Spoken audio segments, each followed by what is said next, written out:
இப்படியெல்லாம் கூட நடக்குமா அப்படின்னு நான் கொஞ்சம் கூட நினச்சி பார்த்ததில்ல. ஆமாங்க, என் பொண்ணுக்கு நான் ஃபாரினில் வந்து மொட்டை அடிப்பேன் அப்படின்னு கொஞ்சம் கூட நான் நினைக்கவே இல்லை. அதுவும் மலேசியா முருகன் முன்னாடி என் பொண்ணுக்கு மொட்டை அடிப்பேன் அப்படின்னு சொல்லிட்டு நான் ட்ரீமில் கூட நினச்சி பார்த்ததில்ல. பட் அது எல்லாமே நிஜமாகவே நடந்துருச்சு. என்னோடய வேண்டுதலும் அது பலிச்சிடுச்சு. நம்ம ஒரு விஷயத்தை நம்பி முருகன்கிட்ட கேட்டோம் அப்படின்னா கண்டிப்பாக அவர் கொடுப்பாரு அப்படின்றது வந்து இந்த வீடியோ உங்களுக்கு பார்க்கும்போது உங்களுக்கு தெரியும்.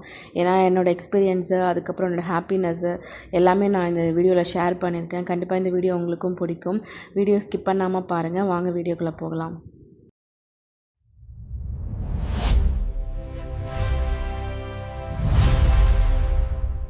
மலேசியாவில் இப்போ 5:30 மார்னிங்கே என் பொண்ணு சீக்கிரமாக இன்றைக்கி எழுந்து காலையிலேயே வந்து முருகன் வைபாகி சாமி பாட்டாக போட்டு கேட்டுகிட்டே இருந்தாங்க. அதுக்கப்புறம் நாங்கள் எல்லாருமே கிளம்பி ஃப்ரெண்டோட காரில் தான் நாங்கள் போனோம். ஃப்ரெண்டு ஃபேமிலியும் வந்திருந்தாங்க. இன்றைக்கி என்னோடய ஃப்ரெண்டுக்கு பர்த்டே அப்படின்றதுனால அவங்களும் கோயிலுக்கு போகணும் அப்படின்னு ஆசைப்பட்டாங்க. ஸோ நாங்கள் 2 பேருமே சேர்ந்து தான் நாங்கள் வந்து பட்டு கேவ்ஸ் போயிருந்தோம். பட்டு கேவ்ஸ்க்கு நான் வந்து இதோட வந்து 4th டைம் நான் இப்போ இந்த கோயிலுக்கு வரேன். ஸோ கோயில் எக்ஸ்பீரியன்ஸ் வந்து ஆல்ரெடி நான் நிறைய வீடியோவில் ஷேர் பண்ணியிருக்கேன். இன்னைக்கு இவங்களுக்கு பர்த்டே. ஆமாம், பர்த்டே பேபிக்கு விஷ் பண்ணியாச்சு. அவங்களும் தேங்க்யூ சொல்லி ஒரு கேக்கும் கொடுத்தாங்க. கேக் வந்து நம்ம வந்து போகிற வழியில் சாப்பிட்டுக்கலாம் அப்படின்னு சொல்லிட்டு கார்லேயே வச்சுட்டோம். ஸோ இப்போ வந்து இதான் வந்து நீங்கள் முருகனை பார்க்குற ஃபஸ்ட்டு வியூவாக இருக்கும். நான் உள்ளே போகும்போதே அவ்வளோ ப்ளசண்ட்டாக இருக்கும். ஏன்னா நமக்கு கொஞ்சம் முன்னாடியே வந்து தெரிஞ்சிடும் முருகனோட ஸ்டாச்சு வந்து நம்ம வந்து கிட்ட போக போக அது அவ்வளோ அழகாக இருக்கும். எத்தனை வாட்டி இந்த கோயிலுக்கு வந்தாலும் நான் புதுசாக பார்க்குற மாதிரி தான் எனக்கு ஒரு ஃபீலிங்ஸ் இருக்கும். ஸோ அவ்வளோ அழகாகவும் இருக்கும், ப்ளசண்ட்டாக இருக்கும். காலையில் வந்து கூட்டம் அந்தளவுக்கு இல்லை. ஸோ மார்னிங்கே நாங்கள் சீக்கிரமாக வந்ததுனால பார்த்திங்கன்னா கொஞ்சம் க்ரௌட் இல்லாததுனால எல்லாத்தையுமே வந்து கிளியராக பார்க்க முடிஞ்சுது. பாப்பாவுக்கு மொட்டை அடிக்க போகிறோம் அப்படின்றதுனால ஒரு 1 வீக் பிஃபோரே வந்து நாங்கள் இங்கே ஒரு ஷாப்பில் வந்து ஃபோன் பண்ணி கேட்டோம். இவங்க வந்து 7 மணிக்கெலாம் நாங்கள் வந்து மார்னிங் திறந்துருவோம், ஸோ நீங்கள் வந்து கூட்டிகிட்டு வந்து மொட்டை அடிச்சுக்கோங்க அப்படின்னு சொல்லியிருந்தாங்க. சரி, ஃபஸ்ட்டு நம்ம வந்து பிள்ளையார் சாமியை கும்பிட்டுட்டு அதுக்கப்புறமா வந்து நம்ம மொட்டை அடிக்க போகலாம். அதுக்கப்புறம் மொட்டை அடித்து முடிச்சுட்டு மேலே முருகனை போய் பார்த்துட்டு வரலாம் அப்படின்றது தான் எங்களோட பிளானு. ஸோ ஃபஸ்ட்டு வந்து பிள்ளையாரை போய் கும்பிட்டு வரலாம் அப்படின்னு சொல்லிட்டு நாங்கள் வந்து சாமி கோயிலுக்குள்ளே போனோம். உங்களுக்கு அங்கேருந்து லெஃப்ட் சைட்லேயே பார்த்தீங்கன்னா நமக்கு பிள்ளையார் கோயில் இருக்கும். இன்றைக்கி கோயிலில் என்னென்னு தெரியல, கோயிலில் காலையிலேருந்தே கூட்டம் கொஞ்சம் வர ஆரம்பிச்சிட்டாங்க. நான் லாஸ்ட் டைம் வந்தப்போ கூட இவ்வளோ கூட்டம் இல்லை. அதுக்கப்புறம் போக போக பார்த்திங்கன்னா கூட்டம் வந்து நிறையாவே இருந்தது. இன்றைக்கி வந்து ஏகாதசி அப்படின்றதுனால கூட்டம் இருந்ததா அப்படின்றது எனக்கு தெரியல. பட் கோயில் ஃபுல்லாகவே கூட்டமாக தான் இருந்தது. நாங்களும் பிள்ளையார் சாமியை கும்பிட்டுட்டு அதுக்கப்புறம் வந்து முருகன் கோயிலேருந்து லெஃப்ட் சைட் பார்த்தோம் அப்படின்னா உங்களுக்கு வந்து அம்மன் கோயில் இருக்கும். அம்மன் கோயிலேருந்து அந்த சைடே வந்து உங்களுக்கு முடி கொடுக்குற இடம் வந்து இருக்கும். முடி காணிக்கை கொடுக்குற இடம் அப்படின்னு சொல்லிட்டு அங்கே போட்டிருப்பாங்க. பட் வந்து அந்த இடத்துல வந்து நமக்கு திருவிழா டைமு, அப்புறம் தைப்பூசம் டைம் அந்த மாதிரி டைமில் தான் ஓப்பனில் இருக்கும்னு நினைக்கிறேன். இப்போ வந்து பக்கத்தில் வந்து ஷாப் மாதிரி ஒன்று இருக்குதுன்னு சொல்லியிருந்தாங்க. அங்கே தான் வந்து முடியெல்லாம் கொடுப்பாங்க, நீங்கள் அங்கே போய் கொடுங்க அப்படின்னாங்க. நாங்களும் கால் பண்ணி கேட்டப்போ இந்த அட்ரஸ் தான் கொடுத்துருந்தாங்க. கொஞ்சம் லெஃப்ட்டில் வந்தோம் அப்படின்னா நிறைய ஷாப்ஸ் இருக்கும். ஷாப்ஸ்லேருந்து லாஸ்ட்டு கடை பார்த்திங்கன்னா உங்களுக்கு வந்து முடி வெட்டுற கடை அந்த மாதிரி இருக்கும். காதும் அங்கேயே குத்துறாங்க. நாங்கள் போகும்போது அந்தளவுக்கு கூட்டம் இல்லை. பட் எங்களுக்கு அப்புறம் நிறைய கூட்டம் வந்திருந்தாங்க. நாங்கள் போகும்போது ஒரு 4 பேர் தான் முன்னாடி இருந்தாங்க. ஸோ உள்ளே போகிறதுக்கு பார்த்திங்கன்னா ஒரு குழந்தைய கூப்பிட்டு போகிறோம் அப்படின்னா 2 பேர் தான் அலோடு அப்படின்னு சொல்லியிருந்தாங்க. ஸோ பாப்பாவை வச்சுட்டு எப்படி தான் மேனேஜ் பண்ண போகிறோம் அப்படின்னு சொல்லிட்டு தான் ஃபஸ்ட்டு உட்காந்தோம். என் ஹஸ்பண்ட் தான் ஃபஸ்ட்டு உட்காந்தாங்க. அவங்களுக்குமே கொஞ்சம் பயமாகவே இருந்தது. ஏன்னா ஃபஸ்ட்டு மொட்டை அடிக்கும் போது ஃபேமிலியோடு சேர்ந்து அடித்தோம். அந்த டைமில் பெருசாக தெரியல. இப்போ தனியாக அவளை எப்படி ஹேண்டில் பண்ண போகிறோம், மொட்டை அடித்தாலே ஆட்டோமேட்டிக்காக தலையில் ஏதாவது ஒரு கீரல் போட்டுருவாங்க. அதை பார்த்தோம் அப்படின்னா கஷ்டமாக இருக்கும் அப்படின்லாம் ஃபீல் பண்ணோம். பட் வந்து இந்த இடத்துல வந்து பாப்பாவுக்கு வந்து ரொம்பவே வந்து நல்ல ஹாப்பினஸாக தான் இருந்ததுன்னு நான் நினைக்கிறேன். ஏன்னா வந்து எந்த கீரலுமே மண்டையில் போடவே இல்லை. நல்லபடியாகவே முடி அவங்க எடுத்தாங்க.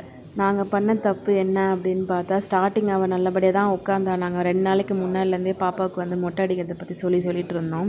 ஸோ சாமிக்கு மொட்டை கொடுக்க போகிறோம் அப்படின்றதுனால அவளையுமே நான் ட்ரெயின் பண்ணிகிட்டு இருந்தேன். ஸோ நல்லா முடி கொடுத்தோம் அப்படின்னா முடி வளரும் அப்படின்ற மாதிரிலாம் அவளை நான் சொல்லியிருந்தேன். அவளும் ஹாப்பியாக தான் ஃபஸ்ட்டு உட்காந்தா. பட் கண்ணாடியில் வந்து அவள் ஃபேஸ் பார்த்துட்டு இருந்தாளா, அவள் சின்ன வயசுலேருந்தே அந்த முடியை வந்து அவள் கொஞ்சம் கேராக பார்த்துப்பா. இப்போ வந்து அந்த முடியை எடுக்கிறாங்க, அதுவும் மிரரில் பார்த்துக்கிட்டே அதை இருக்கும்போது அவளுக்கு வந்து கொஞ்சம் என்ன தோணுச்சு ஆச்சுன்னு தெரியல, பயங்கரமாக அதை அழ ஆரம்பிச்சிட்டா. அப்புறம் தான் யோசித்தோம், கண்ணாடியை பார்த்ததுனால தான் அவள் அழுகுறா அப்படின்னு சொல்லிட்டு. அதுக்கப்புறம் நாங்கள் 2 பேரும் சேர்ந்து கண்ணாடியை மறைச்சிட்டோம், நானும் என் ஃப்ரெண்டு தான் கொஞ்சம் சப்போர்ட் பண்ணாங்க. அவளுக்கு ரொம்பவே வந்து ஃபோன் காமிச்சிட்டு அதுக்கப்புறம் அவகிட்ட பேசிக்கிட்டு அந்த மாதிரி இருந்தாங்க. பட் இருந்தாலும் அவள் வந்து அழுவுறதை நிறுத்தவே இல்லை. ஃபஸ்ட்டு ஏன் இந்த மொட்டை அடிக்கிறோம் அப்படின்னு பார்த்தீங்கன்னா, நான் வந்து வேண்டிக்கிட்டேன். என்னோடய ஹஸ்பண்ட் வந்து ஃபஸ்ட்டு சிங்கப்பூரில் தான் ஒர்க் பண்ணாங்க என்னோடய மேரேஜ் அப்போது. ஸோ 2 இயர்ஸ் நான் சிங்கப்பூரில் தான் இருந்தோம். அங்கே வந்து விசா எக்ஸ்டென்ஷனுக்காக கொஞ்சம் ப்ராப்ளமாக இருந்தது. சரி நம்ம நெக்ஸ்ட்டு எங்கே போகிறோம், இந்தியா தான் போகிறோமா அப்படின்ற சுச்சுவேஷனில் இருக்கும்போது, சரி ஓகே மலேசியாவில் கிடச்சா நல்லா இருக்கும் அப்படின்னு சொல்லிட்டு என் ஹஸ்பண்ட் சொல்லும்போது, ஓகே அங்கேயே கிடைக்கணும் அப்படின்னு சொல்லிட்டு நான் முருகன் கிட்ட வேண்டிக்கிட்டேன். இன்கேஸ் வந்து மலேசியாலே ஜாப் கிடச்சிது அப்படின்னா என் பொண்ணுக்கு நான் வந்து மொட்டை அடிக்கிறேன் அப்படின்லாம் வேண்டிக்கிட்டேன். ஸோ கண்டிப்பாக அதே மாதிரி நடக்கும் அப்படின்னு நம்பிக்கையும் நான் இருந்தேன். அதே மாதிரி எனக்கு வந்து ஃபியூ மந்த்லேயே வந்து எனக்கு வந்து என் ஹஸ்பண்ட் சொன்னாங்க, மலேசியாவில் வந்து எனக்கு ட்ரான்ஸ்ஃபர் கிடச்சிருக்கு, ஸோ நம்ம அங்கே போகிறோம் அப்படின்னு சொன்னாங்க. ரொம்பவே ஹாப்பியாக இருந்தது. நமக்கு வந்து ஜாப் மலேசியாவில் கிடச்சிருச்சு, சரி ஓகே மூவ் ஆக போகிறோம் அப்படின்னு சொல்லிட்டு நாங்களும் வந்து எல்லாமே ரெடி பண்ணிட்டோம். ரெடி பண்ணிவிட்டு நாங்களும் மலேசியாவும் வந்துட்டோம். வந்து ஒரு ஃபியூ மந்த்லேயே வந்து மொட்டை கொடுத்துடலாம் அப்படின்ற மாதிரி தான் பிளான் பண்ணோம். பட் வந்து எங்களால் மொட்டை கொடுக்க முடியல. 1.5 வருஷத்துக்கு அப்புறம் இப்போ தான் வந்து நாங்கள் மொட்டையை அடிக்கிறோம் பாப்பாவுக்கு. ஏன் அப்படின்னு பார்த்தீங்கன்னா, என்னோடய சின்ன மாமனார் வந்து தவறிட்டாங்க. ஸோ எங்கள் மாமனாரோட தம்பி அவங்க வந்து கொஞ்சம் தூரத்து சொந்தம் தான், பட் இருந்தாலும் வந்து பங்காளி அப்படின்றதுனால வந்து நீங்கள் இருக்கணும், மொட்டைலாம் அடிக்கக்கூடாது அப்படின்னு சொல்லியிருந்தாங்க. சரி ஓகே அப்படின்னு சொல்லிட்டு நாங்களும் இவ்வளோ நாள் வெயிட் பண்ணி இப்போ தான் அதுக்கான டைம் கிடச்சிது எங்களுக்கு. நாங்கள் வந்து நல்லபடியாக அந்த வேண்டுதலையும் நிறைவேற்றிட்டோம். இவ்வளோ ஈஸியாக மொட்டை அடிக்க முடியுமா அப்படின்னு என்னை கேட்டால் கண்டிப்பாக முடியாது. அதுவும் குழந்தைங்களுக்கெலாம் வந்து மொட்டை அடிக்கணும் அப்படின்னா அது ரொம்ப பெரிய கஷ்டம் அப்படின்னு தான் சொல்லுவாங்க. நான் எப்படிடா மொட்டை அடிக்க போகிறேன் அப்படின்னு சொல்லிட்டு எங்கள் வீட்லேயுமே பயந்தாங்க, மாமியார் வீட்லேயுமே பயந்தாங்க. பட் வந்து இப்போ பார்த்தீங்கன்னா பாப்பா வந்து ஈஸியாக மொட்டை அடித்தாச்சு. அவங்க எல்லாருமே வந்து கோஆப்ரேட் பண்ணாங்க. ஸோ பாப்பாவுக்கு மொட்டை அடித்ததுக்கப்புறம் அந்த மொட்டையை பார்த்து அவள் அழ ஆரம்பிச்சிட்டா. ஏன்னா சுற்றி கண்ணாடியாக இருக்குது. கண்ணாடி இருக்குன்னும் போது அவாய்ட் பண்ண முடியல. அவள் கண்ணாடியை பார்த்து அழ ஆரம்பிச்சிட்டா. நாங்களும் எவ்வளவோ ட்ரை பண்ணோம், பட் வந்து முடியல. அதுக்கப்புறமா ஏதோ சமாதானம் பண்ணி என் ஃப்ரெண்டும் கூட கொஞ்சம் வந்து பேசி சமாதானம் பண்ணி அதுக்கப்புறமா சரி ஓகே நம்ம முடி கொடுத்தாச்சு, சாமிக்கு தான் கொடுத்தோம் அப்படின்னு சொன்னதுக்கப்புறம் அவளும் வந்து நார்மலாக ஆகிட்டான். அதுக்கப்புறம் சரி ஓகே பக்கத்துலேயே வந்து பார்த்திங்கன்னா சந்தனமும் வச்சுருந்தாங்க. நான் வந்து எல்லாமே ப்ரிப்பேர்டாக வந்தேன். ஹாட் வாட்டர் கையில் எடுத்துகிட்டு வந்தேன், சந்தனம் பாக்கெட் எடுத்துகிட்டு வந்தேன். பட் எல்லாமே இங்கே கொடுத்துருந்தாங்க எனக்கு. அது ரொம்பவே இன்னுமே ஈஸியாக இருந்தது. பக்கத்தில் சந்தனம் கொடுத்துருந்தாங்க, அது கொஞ்சம் சில்லுனும் இருந்தது. நமக்கு வந்து மொட்டை அடித்ததுக்கப்புறம் அந்த சந்தனத்தை தடவும் போது கொஞ்சம் வந்து சில்னஸ் இருந்ததுன்னா அந்த எரிச்சல் இல்லாமல் இருக்கும் அப்படின்றதுனால. பட் பாப்பாவுக்கு எந்த கீரலுமே இல்லை அப்படின்றதுனால அது இன்னுமே வந்து அவளுக்கு கொஞ்சம் ஈஸியாக இருந்தது. ஆனால் அது வைக்கிறதுக்கு வரைக்கும் கொஞ்சம் கஷ்டமாக படுத்துனா. அதுக்கப்புறம் ஆட்டோமேட்டிக்காக அவளே வந்து அது சில்னஸ் இருந்தோடனே அவள் வந்து ஃப்ரீ ஆகிட்டா. பேபி நடக்கிறாங்க. போதும் அப்படியே அங்க ஒரு ரெஸ்ட் போடுங்க.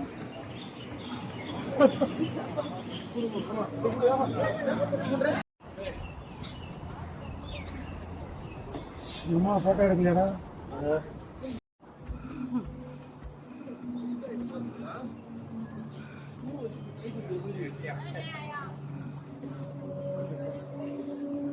நம்ம என்ன தான் வந்து படியேறி கஷ்டப்பட்டு போனாலும் நம்ம மேலே போனதுக்கப்புறம் அந்த படியேறின அந்த களைப்பே நமக்கு தெரியாது. ஏன்னா அந்தளவுக்கு வந்து ப்ளசண்ட்டாக இருக்கும் உள்ளே போகும்போது.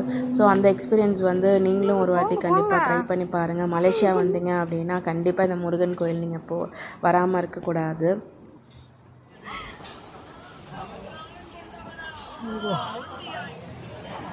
முன்னாடி வீடியோலேயே நான் வந்து இந்த கோவில் பற்றி போட்டிருந்தேன். நம்ம வந்து கீழேருந்து நம்ம வந்து பூஜை சாமான்லாம் வாங்கிட்டு வரோம் அப்படின்னா குரங்கு எல்லாத்தையுமே வந்து பிடுங்கிடும். அதனால் மேலே வந்து நமக்கு வந்து எல்லா பூஜை சாமானுமே இருக்கும். அங்கே வாங்குறது தான் நமக்கு பெஸ்ட்டாகவும் இருக்கும். நாங்கள் வந்து ஸ்பெஷல் அர்ச்சனைக்காக வாங்கினோம். அது வந்து 30 ரிங்கிட் கிட்டே இருந்தது. 20 வந்து மாலை. ஸோ வந்து 50 ஆச்சு. என்னோடய ஃப்ரெண்டு வந்து அவங்களும் அர்ச்சனைக்கு வாங்கினாங்க. அவங்களோட தட்டு வந்து 20. ஸோ 15-20 அந்த மாதிரி ரேஞ்சிலே வந்து உங்களுக்கு வந்து அர்ச்சனை தட்டு எல்லாமே இங்கே கிடைக்கும். ஸோ எனக்கு வந்து இங்கே வாங்குறது தான் ஈஸியாக இருந்தது. இன்றைக்கி விசேஷ நாள் அப்படின்றதுனால லைட்டிங்ஸ்லாம் போட்டிருந்தாங்க. அது என்ன அப்படின்றது எனக்கு தெரியல. நிறைய பேர் வந்து பால் குடம் அந்த மாதிரிலாம் எடுத்திருந்தாங்க. அப்புறம் வந்து அன்னதானம் போட்டிருந்தாங்க. ஏகாதசி இன்றைக்கி அப்படின்றதுனால அன்னதானம் கூட கொடுத்துருந்தாங்க. நம்ம அன்னதானத்துக்கு கொடுக்குறோம் அப்படின்னா அவங்கக்கிட்ட வந்து நம்ம வந்து முன்னாடியே சொன்னோம் அப்படின்னா 150 ரிங்கிட் கொடுத்தா போதும். நம்ம பேர் வந்து அதில் லிஸ்ட்டில் ஆட் பண்ணிடுவாங்க.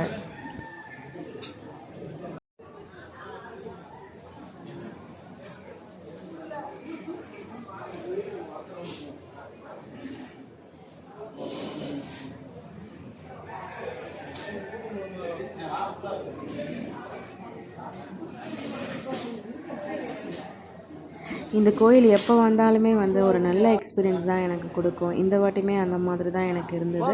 புது எக்ஸ்பீரியன்ஸாகவும் இருந்தது. பாப்பாவுக்கு மொட்டை அடித்தது, கோவிலுக்கு வந்து மேலே வந்து இப்போ நான் வந்து அது அபிஷேகம்லாம் நான் வந்து பார்த்தது எல்லாமே வந்து ஒரு நல்ல எக்ஸ்பீரியன்ஸாகவும் இருந்தது எனக்கு.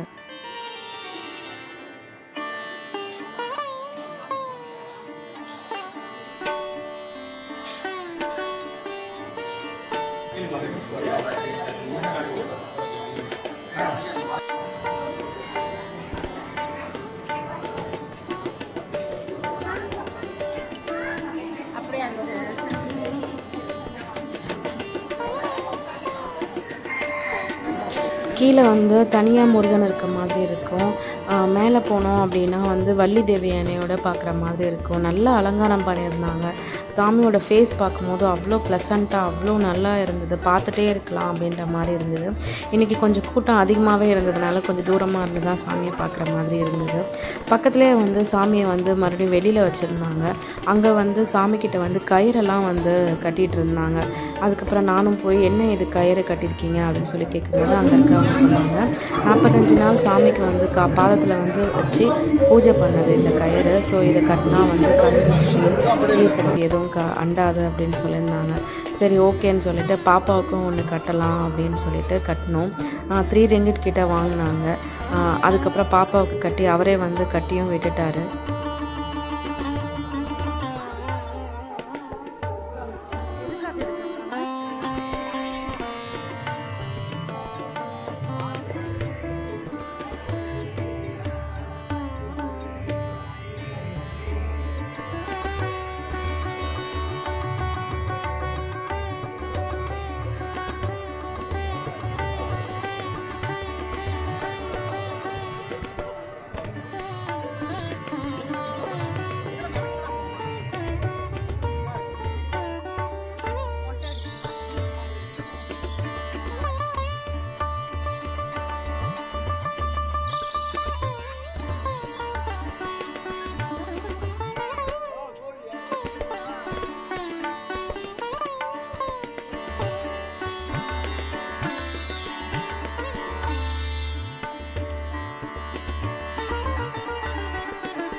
இதுக்கு முன்னாடி தைப்பூசி தண்ணிக்கு வரும்போது இந்த இடத்துல நிற்கக்கூடிய இடம் இல்லாமல் இருந்தோம்.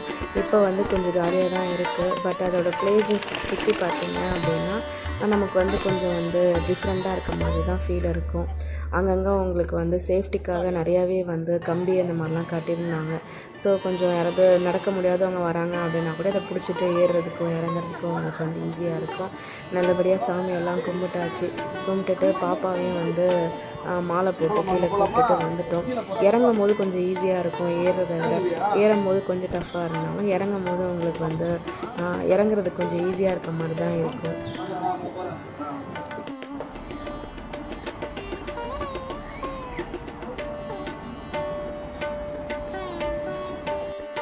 முருகன் கோயிலேருந்து நம்ம இறங்கும் போது லெஃப்ட் சைடில் வந்து அம்மன் கோயில் இருக்குன்னு சொல்லியிருந்தேன் இல்லையா. ரைட் சைடில் பிள்ளையார் கோயில் இருக்கும், லெஃப்ட் சைடில் அம்மன் கோயில் இருக்கும். அம்மன் கோயிலில் லாஸ்ட் டைம் என்னால் வர முடியல. இந்த டைம் தான் நாங்கள் வந்திருந்தோம். இப்போ தான் நான் ஃபஸ்ட் டைம் இந்த கோயிலுக்குள்ளே வரேன். உள்ளே வரும்போதே பிரம்மாண்டமாக வந்து நம்ம சுந்தர்சி போட்டிருப்பார் இல்லையா செட்டில் வந்து அம்மன் இது அந்த மாதிரி இருந்தது. ஃபஸ்ட் டைம் எனக்கு நான் பார்க்கும்போது அவ்வளோ வந்து சூப்பராக இருந்துச்சு. கிட்டே போய் பார்க்க எனக்கு வந்து அவ்வளோ பிரம்மாண்டமாக எப்படி இந்த சிலையெல்லாம் எவ்வளோ அழகாக வடிவமைச்சாங்க அப்படின்ற மாதிரி தான் இருக்கும். அதே மாதிரி கோயிலும் பார்த்திங்கன்னா ஒரு மண்டபம் மாதிரி தான் இருந்தது. அதே மாதிரி நிறையா பேர் வந்து உட்காந்துட்டு சாமி கும்பிட்றது, ரொம்ப சைலண்ட்டாக இருக்கிறது, அந்த மாதிரிலாம் இருக்கும்போது கொஞ்சம் ஹாப்பியாகவும் இருக்குது கோயிலுக்குள்ளே வரும்போது.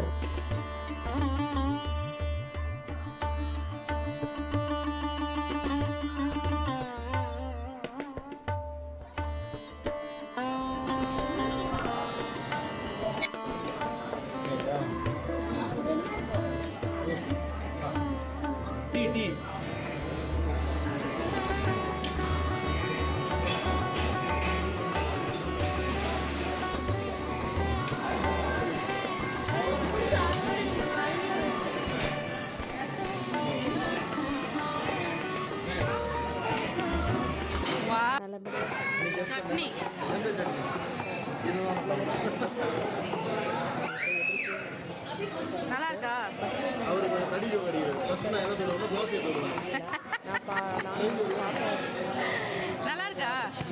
பாப்பாவுக்கு நிறையாவே கொடுத்துருந்தாங்க. பாப்பாவுக்கு கொஞ்சம் ஊற்றிட்டு அதை சாப்பிட முடியாமல் நானும் அதை சாப்பிட்டேன். பூரியுமே நம்ம வந்து சின்னதாக ஹோட்டலில் எதிர்பார்ப்போம் இல்லையா, பட் வந்து பெருசாக இருந்தது. மலேசியாவில் வந்து நான் பெருசாக வந்து ஹோட்டலில் ட்ரை பண்ணல. இங்கே வந்து நம்மளுக்கு இந்தியன் ஃபுட்ஸ் எல்லாமே கொஞ்சம் ரேட் அதிகமாக, பட் இந்த கடையில் வந்து எனக்கு எல்லாமே கம்மியாக இருந்தது. டேஸ்ட் வைஸ் பார்த்தீங்கன்னா சூப்பராக இருந்தது. எல்லாருமே வந்து நல்லா இருக்குது. தோசை, இட்லி, பொங்கல் அந்த மாதிரி சாப்பிட்டோம். ஸோ எல்லாமே சூப்பராக இருந்தது.